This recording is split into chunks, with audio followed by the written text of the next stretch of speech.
تستمعون الآن إلى برنامج معا ننهض مع فضيلة الشيخ الدكتور حسن سلمان.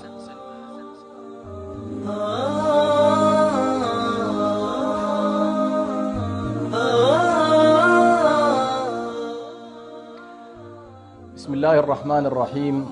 إن الحمد لله نحمده ونستعينه ونستغفره ونعوذ بالله من شرور أنفسنا ومن سيئات أعمالنا، إنه من يهده الله فلا مضل له ومن يضلل فلا هادي له، وأشهد أن لا إله إلا الله وحده لا شريك له، وأشهد أن محمدا عبده ورسوله. نشهد بأنه بلغ الرسالة وأدى الأمانة ونصح الأمة وجاهد في الله حق جهاده حتى أتاه اليقين من ربه. ما ترك شيئا يقرب الناس إلى الله إلا أمرهم به، ولا شيئا يباعدهم عن الله تعالى ويدخلهم النار إلا حذرهم ونهاهم عنه. ورضي الله تبارك وتعالى عن صحابة رسوله صلى الله عليه وسلم منارات الهدى الذين كانوا أبر هذه الأمة قلوبا وأعمقها علما وأقلها تكلفا، قوما اختارهم الله لصحبة نبيه وإقامة دينه، فأعرفوا لهم قدرهم واتبعوهم في آثارهم، فإنهم كانوا على الهدى المستقيم. وما قل وكفى خير مما كثر وألهى، وإنما توعدون لآت. المشاهدون الأعزاء، ومع برنامجكم الأسبوعي معا ننهض، ندخل اليوم بإذن الله سبحانه وتعالى في حلقة جديدة تحت عنوان عوائق أو عوامل سقوط النهضة، أي العوامل التي تؤدي إلى سقوط الحضارات وسقوط الأمم وتراجعها. وبلا شك ربما يتساءل متسائل: ولماذا نسبق عوامل النهضة وأسبابها وشروطها؟ لماذا نقدم عليها عوامل السقوط؟ السبب في ذلك منطقي وواقعي، وهو أننا كنا جزءا من أمة، هذه الأمة هي أمة الإسلام، عاشت نهضة عظيمة جدا منذ بعثة النبي صلى الله عليه وسلم الذي جاء بالحق والهدى والنور، وأخرج أمة الإسلام أو أخرج أمة العرب ابتداء ثم الأرض عامة، أخرجهم من الظلمات إلى النور بهذا الكتاب الذي أنزله الله سبحانه وتعالى عليه. وظلت هذه الأمة في انطلاقتها واندفاعاتها الأولى، واستمرت وهي حاضرة في المشهد العالمي وفي المشهد الدولي بشكل عام إلى 13 قرنا أو تزيد. ثم حصل بعد ذلك الانهيار والسقوط، وما ترتب على هذا الانهيار من تفرق وتمزق وضعف وهوان ودويلات متشتتة متحاربة متصارعة وعدوان خارجي مهيمن على المنطقة. كل ذلك يجعلنا نتساءل قبل أن نتحدث عن أسباب النهضة وشروطها من جديد، لا بد من أن نقف على عوامل السقوط. وهنا يجعلني أبدأ بحديث رواه البخاري ومسلم عن حذيفة بن اليمان رضي الله عنه. يقول حذيفة: كان الناس يسألون رسول الله صلى الله عليه وسلم عن الخير، وكنت أسأله عن الشر مخافة أن أقع فيه أو مخافة أن يدركني، فقلت: يا رسول الله، لقد كنا في جاهلية وشر، فجاءنا الله بهذا الخير، فهل بعد هذا الخير من شر؟ هنا طبعا حذيفة يتعامل من منظور استراتيجي، لا يريد أن يتوقف على اللحظة التي هو فيها، ولكنه يريد أن ينظر إلى هذا الغيب المجهول. وأعظم من يمكن أن يتكشف من خلاله مشهد الغيب بما أعلمه الله سبحانه وتعالى هو رسول الله صلى الله عليه وسلم، لأن الله عز وجل اختص الغيب بنفسه وجعل مفاتيحه بيده، ولا يعلمه أحد إلا أن الله سبحانه وتعالى يعلم بعض رسله ويكشف لهم تحت النبوءات. فيريد حذيفة أن يستفيد من رسول الله صلى الله عليه وسلم، فهو الآن كان في جاهلية، كان في شر، والجاهلية هي في تعريفها المبسط هي نمط من أنماط الوثنية التي تدور بالإنسان في فلك ذاتي بعيدا عن الحق والهدى، حتى يكون الإنسان عبدا لغرائزه وشهواته، وتتضعضع معالم الروح ويتراجع سمات العقل. وبالتالي هذه الجاهلية كنا فيها يا رسول الله، وجاءنا الله بهذا الخير، فهو يدرك أن ما هو فيه هو خير وأعظم خير بقيادة رسول الله صلى الله عليه وسلم. ثم يسأل بعد ذلك: هل بعد هذا الخير الذي جاءنا على يديك يا رسول الله وهدانا الله بك واتبعنا ما جئت به ورأينا الحق حقا واتبعناه ورأينا الباطل باطلا واجتنبناه والينا من والى الله ورسوله وعادينا من عاد الله ورسوله، حاربنا الكفر في كل مكان، هل بعد هذا الخير من شر؟ وهنا يصمت النبي صلى الله عليه وسلم ويعطي في بعض الروايات جرعة قوية جدا لحذيفة بن اليمان، يقول له: تعلم كتاب الله واتبع ما فيه.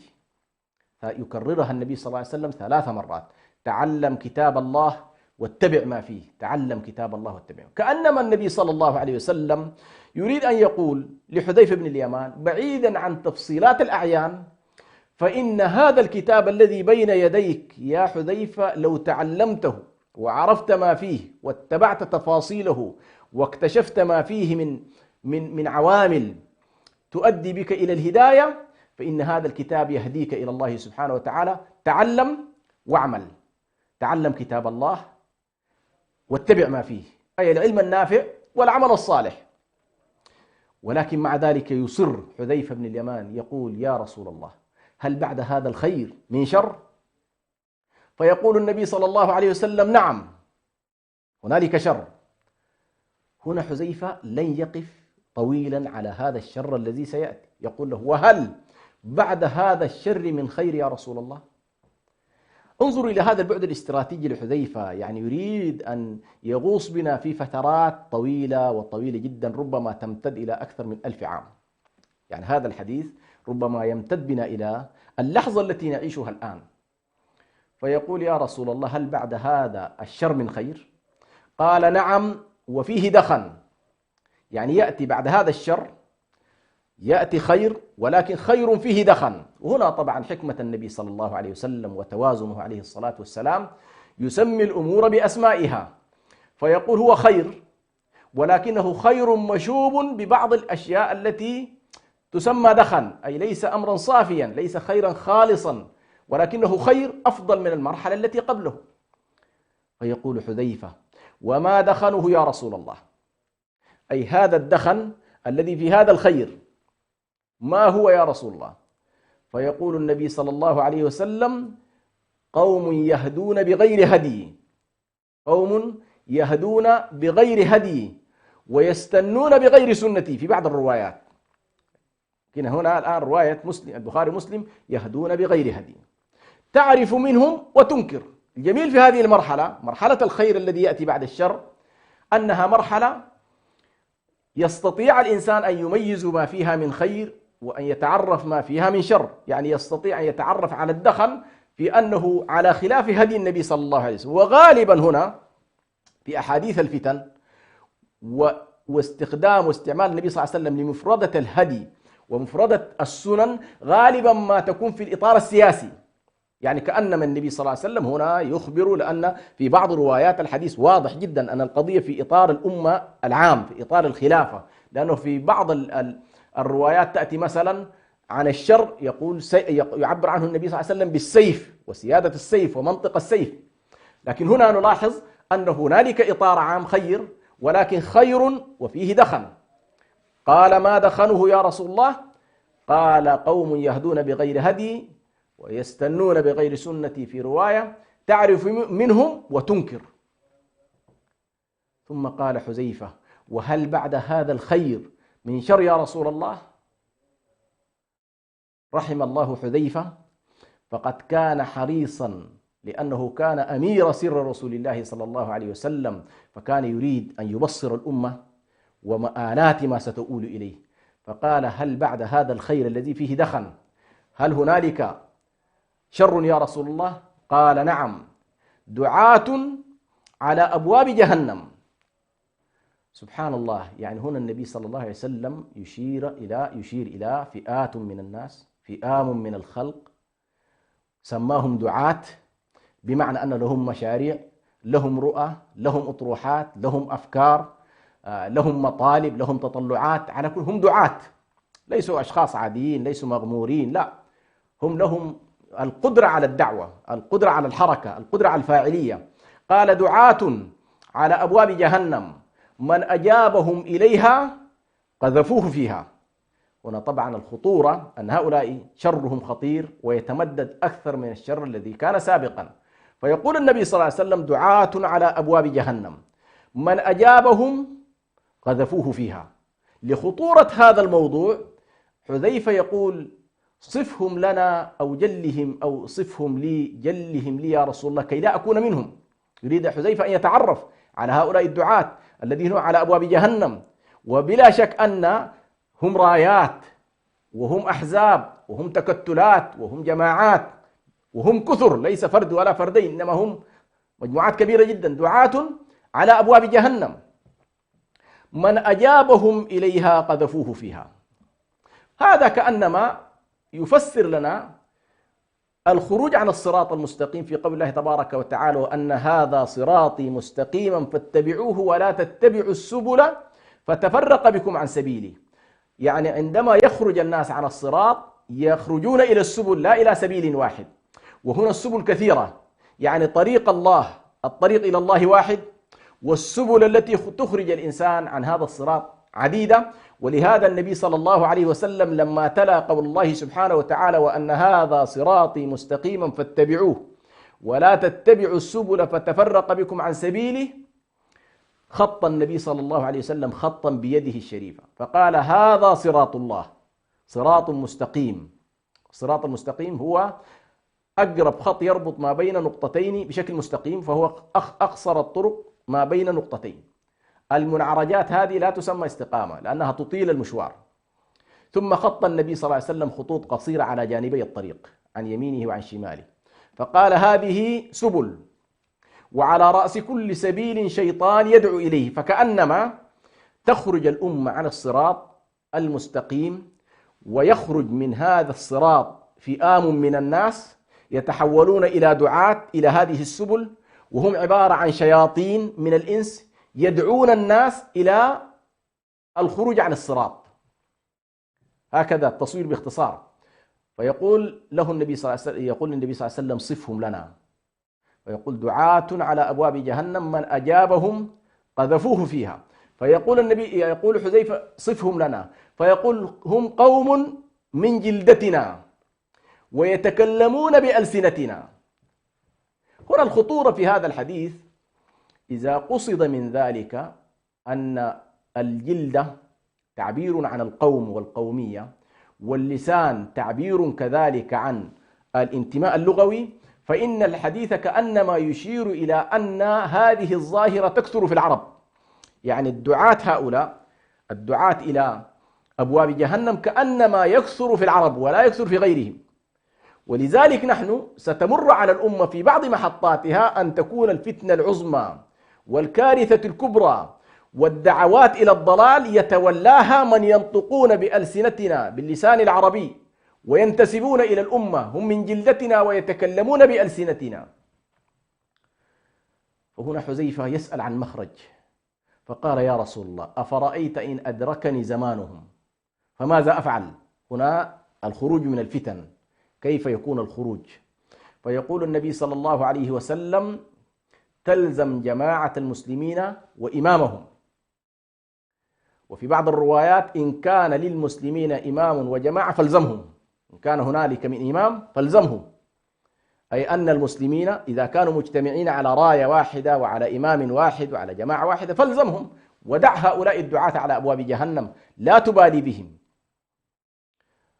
ويقول حذيفة فإن لم يكن للمسلمين جماعة ولا إمام، أي هي لحظة الانهيار والتفكك والتفسخ العام والسقوط الكلي، وهو اللحظة التي نريد إن شاء الله أن نقف عليها. هذه اللحظة التي تنهار فيها بنيان الإسلام وتتراجع فيه فاعلية الحضارة الإسلامية، ويكثر دعاة على أبواب جهنم، وتكثر الاتجاهات العديدة التي لا علاقة لها بالإسلام ولا بالصراط المستقيم، هنا لا بد الناس أن يبحثون عن الحل، والحل يجدونه عند رسول الله صلى الله عليه وسلم، فيقول: إن كان هنالك من نظام سياسي للمسلمين قائم على كتاب الله وعلى سنة رسول الله وعلى بيعة شرعية وعلى إمام التف حوله الناس فالزمه، فإن في ذلك عصمة من فتن الدعاة. قال: وإن لم يكن يا رسول الله للمسلمين جماعة ولا إمام، ما الحل؟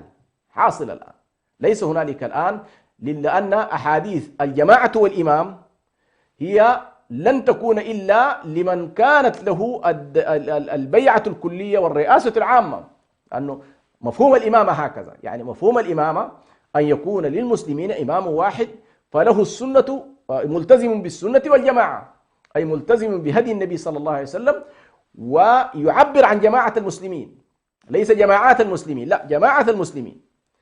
فهنا النبي صلى الله عليه وسلم يعطيك أيضا جرعة أخرى: فإن لم يكن للمسلمين جماعة ولا إمام، قال: تعتزل تلك الفرق كلها.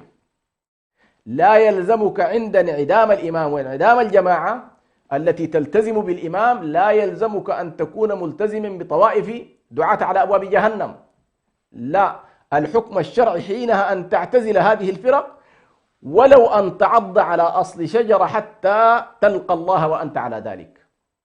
مع أن هنالك نصوص أخرى طبعا تجمع مع هذا الحديث، وهو حديث الطائفة المنصورة: لا تزال طائفة من أمتي على الحق ظاهرين لا يضرهم من خذلهم ولا من ناوأهم حتى يأتي أمر الله وهم كذلك. فالشاهد حتى لو غابت الإمامة العظمى إلا أنه لا تغيب الطائفة المنصورة القائمة بأمر الله، الظاهرة على الحق، المناوئة للكافرين، القائمة بالجهاد في سبيل الله، الشاهدة بالقسط والحق. هذه لن تخلو الأرض منها مطلقا، ستظل هذه الطائفة موجودة. ولكن قول النبي صلى الله عليه وسلم يعني هنا في حديث حذيفة يشير إلى أن انعدام الحالة العامة لا تجعلك تنضم إلى طوائف الدعاة على أبواب جهنم. ما الذي نستفيده من هذا الحديث؟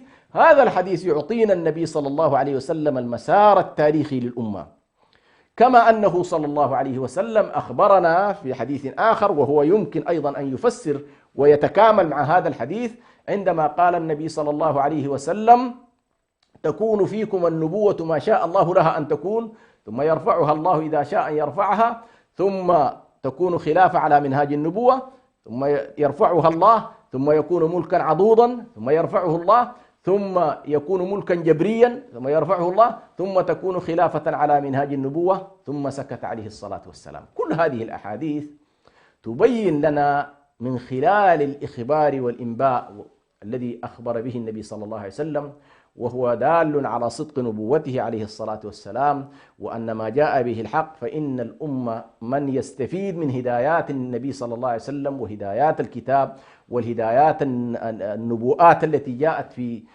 حديث النبي صلى الله عليه وسلم، فإنه يسترشد بها كثيرا ويستفيد بها، خاصة في أزمان الفتن وأزمان التراجع وأزمان السقوط. عموما هنا النبي صلى الله عليه وسلم في الأحاديث كلها يشير إلى أنه هنالك لحظة من لحظات السقوط، وهنالك لحظة من لحظات التراجع.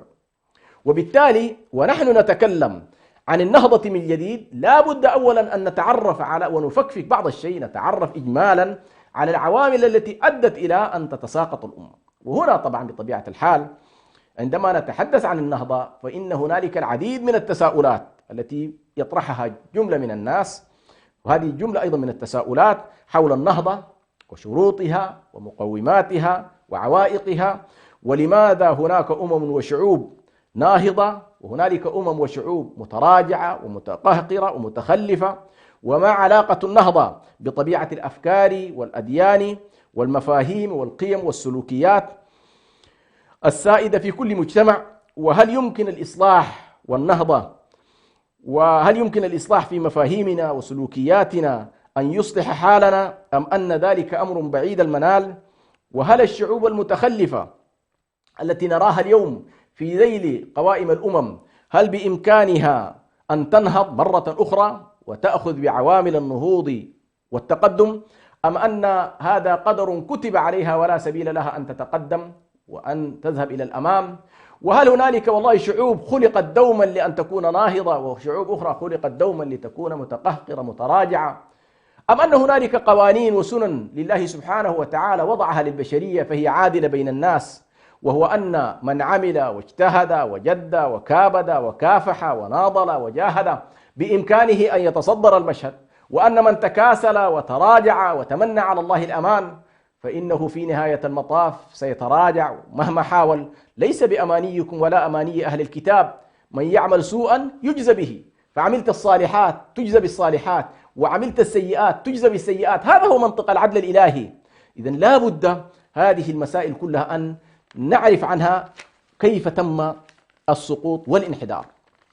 يعني نحن الآن ذكرنا في حديث حذيفة أن هذه الأمة مرت بأدوار فيها خير وفيها يعني كأنما خط فيه منعرجات، يمر بالخير ثم الشر ثم الخير الذي فيه دخن ثم الشر وهكذا، لكن نهايات المسيرة بإذن الله سبحانه وتعالى هي الخيرية لهذه الأمة والظهور الثاني. ونحن بإذن الله سبحانه وتعالى وإذ نتكلم في برنامجنا هذا عن قضية النهضة، هنا أحرص أن لا اختزل المشهد في شعب من الشعوب أو مجموعة من أو قطر من الأقطار، لأننا في نهاية المطاف سنلاحظ أن النبي صلى الله عليه وسلم غالبا ما كانت أحاديثه عن الأمة بمجموعها، فسيتحدث عن الميراث ميراث الأمة، ويتحدث عن الملك ملك الأمة، إن أمتي سيبلغ ملكها، عن السلطان تلاحظ أنه سلطان الأمة، الهدايات والإجماع وعدم الضلال عن الأمة. فالنبي صلى الله عليه وسلم كرس لنا دوما في مسألة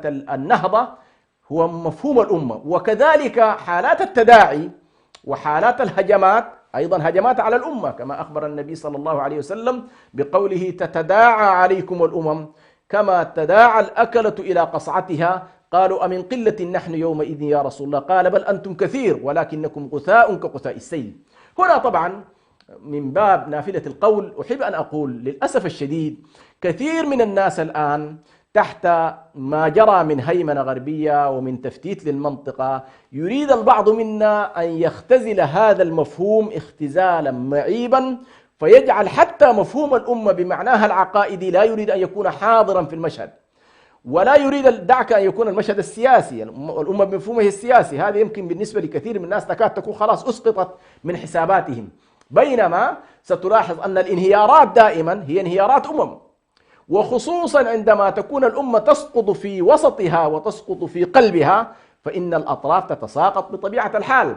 فالدويلات الهامشية أو الشعوب التي تعيش على الأطراف دائما ما تكون انهياراتها مبكرة على انهيارات في منطقة القلب، لا حال الأمم مثل حال القلب، كما قال النبي صلى الله عليه وسلم إن في الجسد مضغة إذا صلحت صلح الجسد كله وإذا فسدت قال فسد الجسد كله، ألا وهي القلب. هذا القلب اللي هو قلب الأمة وقلب الأمم بشكل عام إذا صلح أي مركزيتها إذا صلحت تصلح معها الأطراف وتتحرك الأطراف وتعيش الأطراف في بحبوحة، وإذا تكلس وضمر هذا القلب فإن الأطراف تتكلس بطبيعة الحال وتتراجع.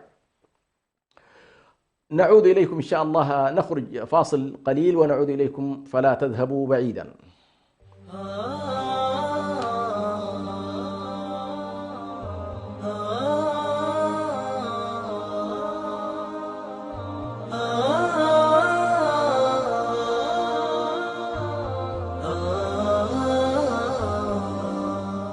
لم يكن الإعلام وليد عصر من العصور أو حضارة من الحضارات، فلا يوجد زمن من الأزمنة قديما أو حديثا إلا واحتل الإعلام مكانة فيه. ومن هنا انطلق راديو سلام مستخدما جميع الوسائل المتاحة على الأقمار الصناعية ومنصات البث على الإنترنت والتطبيقات ليصل إلى جمهوره، ليكون وسيلة إعلامية مسموعة متخصصة في الشأن الإريتري، ويبث باللغتين العربية والتجرينية على مدار الساعة. راديو سلام يخاطب المجتمع الإريتري كافة بجميع مكوناته، ويتفاعل مع قضاياه لترسيخ الانتماء وتجديد الوعي وتحقيق السلام والريادة، ويبث على الأقمار الصناعية والمنصات الإلكترونية كافة، وكانت أهدافه تعزيز قيم السلام والإخاء والتصالح والعيش المشترك، نشر قيم الإسلام وأخلاقه وتعزيز الأعراف والأخلاق الفاضلة، ترسيخ مكانة المرأة وتفعيل دورها في المجتمع والعناية بقضايا المرأة والطفل والشباب وكبار السن، المساهمة في التنمية ومواجهة الفقر والجهل وتوطين اللغة العربية. اكتمل بث راديو سلام على المنصات التالية: على القمر الصناعي نايل سات على التردد 12687، وعلى متجر الأندرويد والأبل، وعلى الموقع الإلكتروني سلامميديا61.com، وعلى جميع وسائل التواصل الاجتماعي. راديو سلام، سلام ووئام.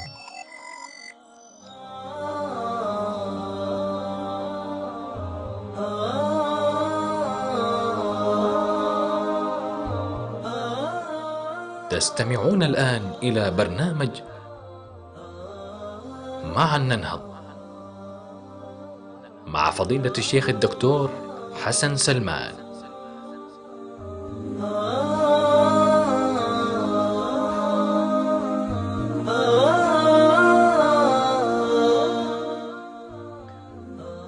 بسم الله الرحمن الرحيم، الحمد لله رب العالمين، والصلاة والسلام على رسول الله الأمين.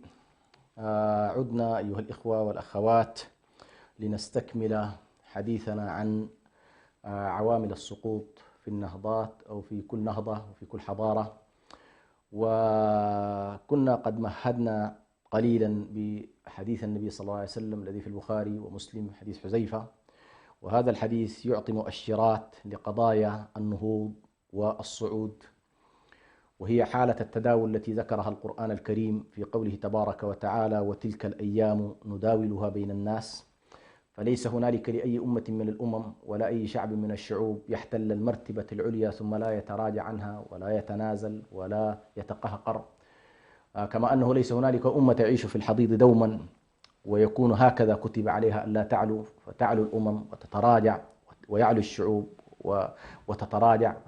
وسنة التداول هي سنة قرآنية ومن السنن العظيمة جدا، يعني وجعلها الله سبحانه وتعالى قانونا ثابتا في هذا الكون، كما أن هنالك قانون يرتبط بها وقانون التدافع.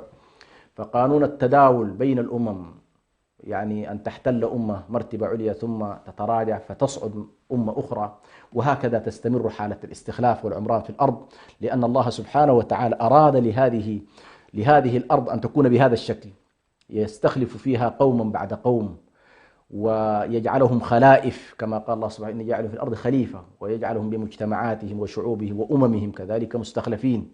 إذا كانت هنالك أمة عاجزة عن العمران وعاجزة عن الاستخلاف وعاجزة عن الإبداع ولا تستطيع أن تقدم للبشرية والإنسانية أي خير يسهم في عملية العمران في الأرض، فإن الله سبحانه وتعالى ينحيها ويأتي بقوم آخرين، ثم يكون القانون بعد ذلك ساري أيضا لينظر كيف تعملون.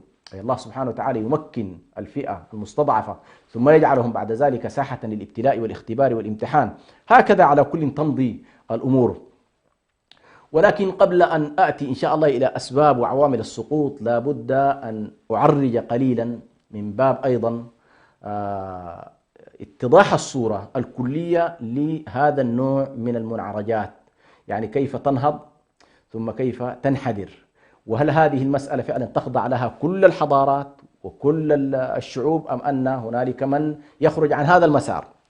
على كل تكاد تجمع كلمة الذين درسوا التاريخ وفلسفة التاريخ وتحدثوا عن النهضة وعواملها وأسبابها وشروطها، والذين تكلموا أو الذين درسوا كذلك الظواهر الإنسانية عبر التاريخ وكيف كانت تمر. وربما هنالك الكثير سواء في أمتنا أو خارج هذه الأمة من كتب عن هذه الظواهر، وربما من أفضل الشخصيات التي كتبت عن هذه الظواهر العلامة ابن خلدون في كتابه مقدمة ابن خلدون، فإنه قد تناول هذا النوع، بل حاول أن يسميه العلامة ابن خلدون بقضية الأعمار، يعني عمر الدول. وذهب ابن خلدون بعيدا للقول بأن الدول لها أعمار كما أن الأفراد لهم أعمار. الأفراد يمرون بمراحل عمرية، يعني إنسان يكون في بطن أمه ثم يخرج إلى الحياة طفلا، ثم يكون صبيا، ثم يكون فتيا، ثم يكون بعد ذلك شابا، ثم يكون كهلا وشيخا، ثم تتراجع من الشيخوخة إلى حالة الضعف فالموت. ابن خلدون يريد أن يقول لنا بأن الحالة الإنسانية الفردية من الناحية البيولوجية نفسها تمر بها المجتمعات. هذا وضع بيولوجي يمر به الإنسان، قوة ثم ضعف ثم ضعف ثم قوة ثم ضعف ثم قوة، إلى أن ينتهي الإنسان بضعف والموت وحالة الفناء التي تكون نهاية كل إنسان. فابن خلدون على كل يصور لنا الأمور بأعمارها، الدول بأعمارها، وحاول أن يضع لكل دولة من الدول عمر معين، واعتبر أن السقف الأعلى لكل دولة هو 120 سنة. وهنا الدولة طبعا عند ابن خلدون لا تعني الدولة بمعناها المعاصر اللي هي أرض وشعب وجغرافيا، أو أرض وشعب وسلطة، لا، ويريد أن يتكلم عن السلطة السياسية. السلطة السياسية، فمثلا الحديث عن دولة بني أمية، الحديث عن دولة بني العباس، عن بني عثمان، هذه تسمى دول، لكن كلها في إطار حضارة واحدة وفي إطار دولة واحدة بمعناها الجغرافي. لكن التداول يكون في الحكومات، والتداول يكون في السلطات السياسية وليس في الشعوب. الشعوب هي نفسها، الحضارات لها شعوب بانتماءات مختلفة، والدول الآن بمعناها العصري عموما أيضا لها نطاق معين. ولكي نجيب عن مسألة السقوط لابد أن نتحدث عن ما يعرف بالدورات التاريخية. هنالك مصطلح دائما يمر علينا في الكتب التي تتناول قضايا النهضة، وهي كثيرة حقيقة، كتب كثيرة جدا تتناول النهضة وقوانينها وعلاقتها بالأفكار، علاقتها بالمفاهيم، علاقتها بالإنسان، علاقتها بالبيئة والأرض، علاقتها بالزمان. على كل هي كتب كثيرة، وإن شاء الله سيكون لي حلقة خاصة عن مسارات النهضة وكتابها، مسارات النهضة وكتابها. أحاول إن شاء الله أفرد فيها بعض المشاريع التي تناولت النهضة. لكن هنا اليوم إن شاء الله دعوني أتكلم عن الدورات حتى نتصور كيف نهضت الأمة، ثم كيف بعد ذلك تراجعت.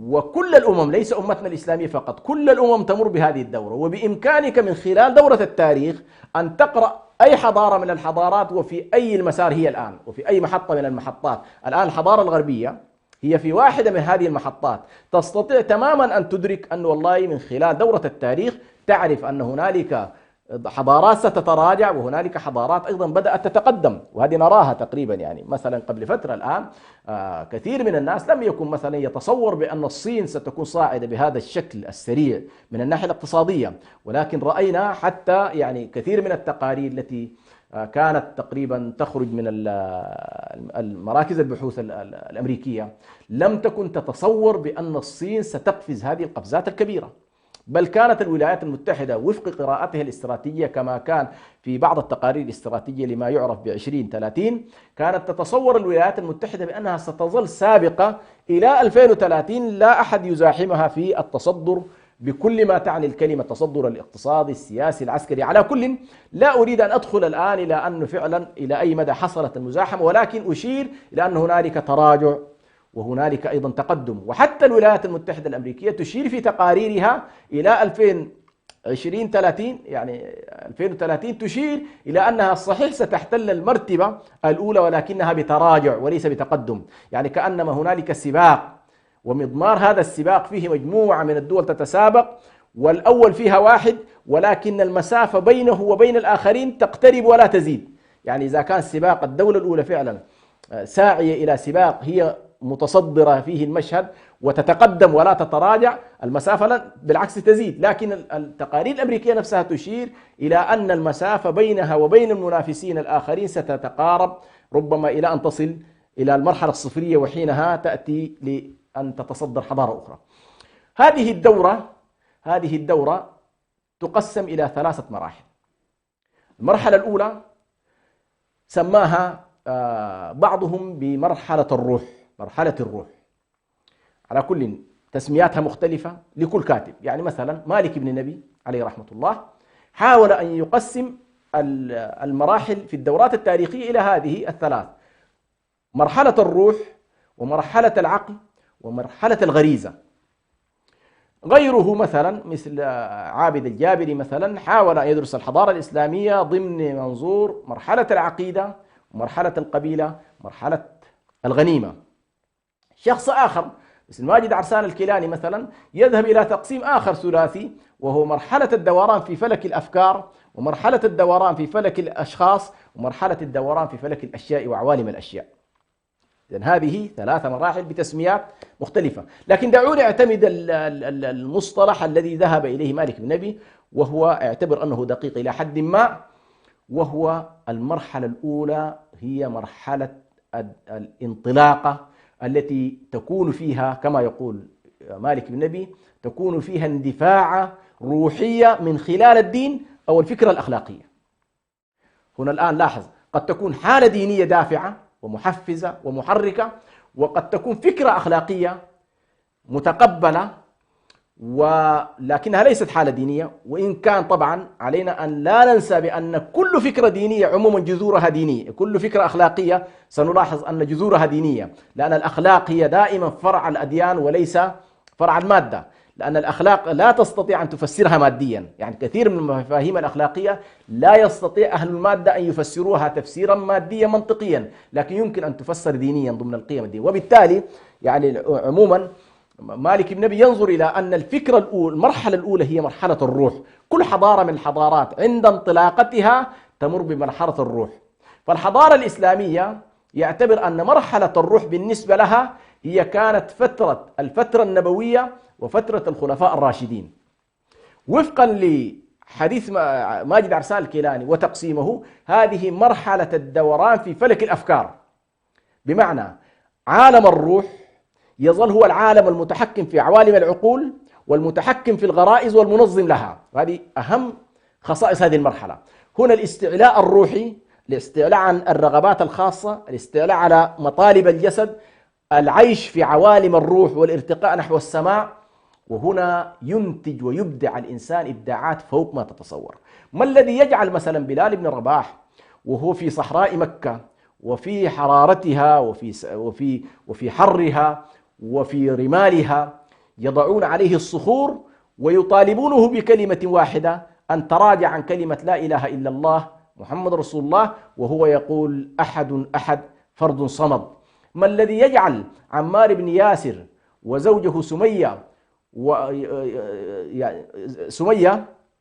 وزوجها ياسر وابنهم عمار، يعني ما الذي يجعل هذه الأسرة وهي في مكة مستضعفة، وهم ليسوا من الأسر الكبيرة ومن الأحرار، لا، كانوا من الناس الإماء، ما الذي يجعل هؤلاء يعيشون لحظة من التجلي الروحي والارتقاء الروحي لدرجة أن من يعذبهم هو الذي يتعذب، وهم يعيشون روحيا في نعيم ويصمدون ويهزمون قاتلهم ويهزمون كذلك معذبهم بكلماتهم التي تظل دائما تذهب في أعماق التاريخ وتسجل لنا إلى يومنا هذا، تكون نبراسا لمن أراد أن يهتدي بهديهم. عموما مالك بن نبي ينظر إلى أن اللحظة التي تنطلق فيها الحضارة وتنطلق فيها أي نهضة من النهضات لا بد أن ترتبط بلحظة دينية أو فكرة أخلاقية. فمثلا أوروبا عندما نهضت انتقلت إلى فكرة أخلاقية معينة، لم تكن فكرة دينية لكنها ارتبطت بمنظومة قيم أخلاقية، حاولت هذه المنظومة أن تندفع بها اندفاع روحية. لا نستطيع طبعا هنا أن نعزل ما جرى في أوروبا عن نفس التحليل. بالنسبة لتحليل طبعا ماجد عرسان الكيلاني يعتبر هذه المرحلة الأولى هي مرحلة الدوران في عالم الأفكار. كيف عالم الأفكار؟ بمعنى المجتمع ما يسود فيه هي قيم الإيمان، قيم الهداية، قيم الحق، قيم الصدق، قيم الوفاء، قيم التضحية، قيم الإيثار، قيم الجهاد، قيم النصرة، قيم الهجرة، قيم الإيواء، قيم يعني لا تجعل الإنسان يعيش دوران في ذاته أو في عالم الأشياء، لا، هو يعيش في هذه المرحلة. وحاول طبعا ماجد عرسان الكيلاني أن يجعل آيات أواخر سورة الأنفال هي الآيات الحاكمة للناس، حديث عن الإيمان، حديث عن الهجرة، عن الإيواء، عن النصرة، عن الجهاد، هذه القيم. فإذا رأيت المجتمع يدور في هذه المرحلة وتحكمه العقائد ومنظومة العقائد وتنتظم فيه عالم الشهوات، دخل في منظومة التقييد ومنظومة التقنين ومنظومة الانضباط وليس الانفلات، والعقل ظل يدور أيضا مقيدا بعالم الروح ومنشدا إلى هذا العالم، حينها الأمة تعيش في المرحلة الأولى وهي مرحلة الانطلاق. هذه اللحظة التاريخية عاشتها يقول مالك بن نبي عاشت الأمة الإسلامية هذه المرحلة في عهد الرسول صلى الله عليه وسلم وفي عهد أبي بكر وعمر وعثمان وعلي. هي لحظة الانطلاق، وفعلا هذه اللحظة هي اللحظة المثالية بالنسبة للمسلمين إلى يومنا هذا، تعتبر هي اللحظة المثالية، اللحظة التي دائما ننشدها ونتطلع إليها ونسعى إلى أن نصل إلى شيء منها، وتكاد تشكل هي في الترمومتر اللي ممكن نقيسه تشكل لحظة 100، ونحن نقول اقتربنا منها أو ابتعدنا منها. هذه هي المرحلة الأولى. كل الحضارات تمر بهذه اللحظة، لحظة التجلي الروحي، لحظة الانطلاق الروحية، لحظة العيش في هذا الفلك، فلك الأفكار.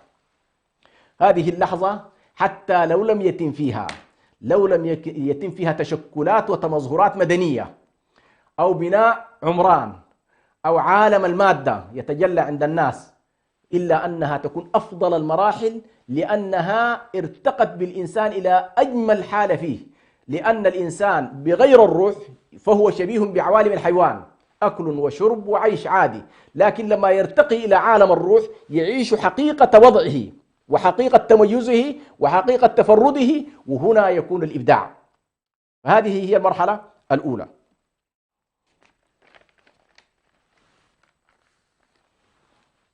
المرحلة الثانية هي مرحلة العقل كما يقول مالك بن نبي. ومرحلة العقل سماها محمد عابد الجابري بقوله مرحلة القبيلة، وسماها ماجد عرسان الكيلاني من مرحلة الدوران في عوالم الأشخاص، بمعنى تتراجع فكرة الأفكار وتتراجع منظومة القيم وتتقدم منظومة العقل عند مالك بن نبي، وتتراجع كذلك حالة الانتظام في الغرائز إلى نوع من التحرر في الغرائز، لكنها ليس حالة الفلتان، وتتوسع منظومات الأفكار التي لن تكون أفكارا تشد إلى عالم الروح، ولكنها أفكار تشد إلى عالم المادة. هذه المرحلة يحصل فيها نوع من التوسع في البلدان والتوسع في العمران والتوسع كذلك في الفتوحات. هذه المرحلة عموما عند مالك بن نبي يعتبرها بدأت من لحظة الدولة الأموية وإلى اللحظة التي حصل فيها سقوط الدولة العثمانية. يعني يعتبر كل المرحلة هذه مرحلة العقلانية يسميها، أو مرحلة عند ماجد عرسان هي المرحلة الشخصانية، بمعنى تراجع مثلا مفهوم الشورى ومفهوم سلطان الأمة، وتراجع مفهوم الولاية العامة والتصور لهذه المسألة إلى اختزالها مثلا في مفهوم أن يكون الحكام من الأمويين أو أن يكونوا من العباسيين أو يكونوا من العثمانيين.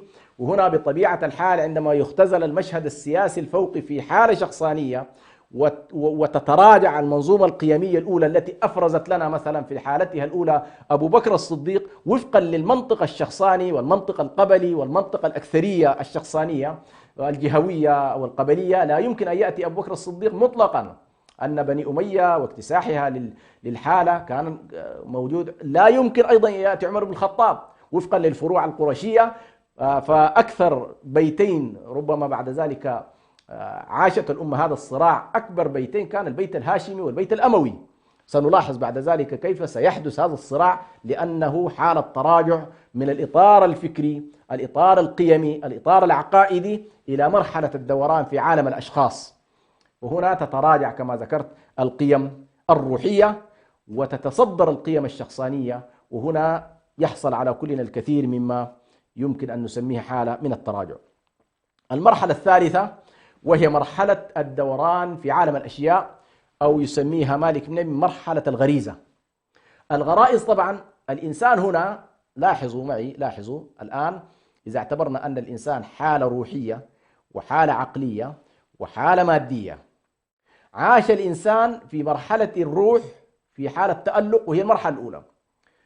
جاء في المرحلة الثانية ليعيش حالته الثانية وهي جزء من حالته الحالة العقلانية، الحالة الشخصية اللي فيها عموما بعض الأشياء، فيها الوجدانيات، فيها الجوانب العقلانية، فيها أبعاد قد لا تكون تدخل في عالم الأشياء. المرحلة الأخيرة يعيش الإنسان الحالة الجسدية المحضة، احتياجات الجسد، المأكل، المشرب، الجنس، فيعيش الإنسان التوهان في عالم الغرائز. هنا نلاحظ يكون الأهداف بشكل عام عالم الأشياء هو سباق نحو السلطة مهما كان، سباق نحو المال مهما كان، سباق نحو الشهوات مهما أدت إلى نتائج كارثية. وبالتالي هذا النوع من المجتمع الذي ينحدر من عالم الروح وينتقل من عالم العقل إلى عالم الأشياء وعالم الشهوات وعالم الغرائز، حينها تبدأ لحظة السقوط، حينها تبدأ لحظة السقوط. وطبعا بطبيعة الحال هذه اللحظة كما ذكرت تعيشها كل الأمم، كل الأمم تمر بانطلاقة روحية، سيادة عقلية، انحدار غرائزي، ولحظة انتصار الغرائز على العقل وعلى الروح تبدأ حالة السقوط الكلي. وقد تأخذ هذه المسألة بطبيعة الحال تأخذ وقت من الزمن، سواء في شعب من الشعوب، في أمة من الأمم، في حضارة من الحضارات. نكتفي إن شاء الله بهذا القدر اليوم، ونواصل بإذن الله سبحانه وتعالى في الحلقة القادمة في أسباب السقوط وعوامل السقوط.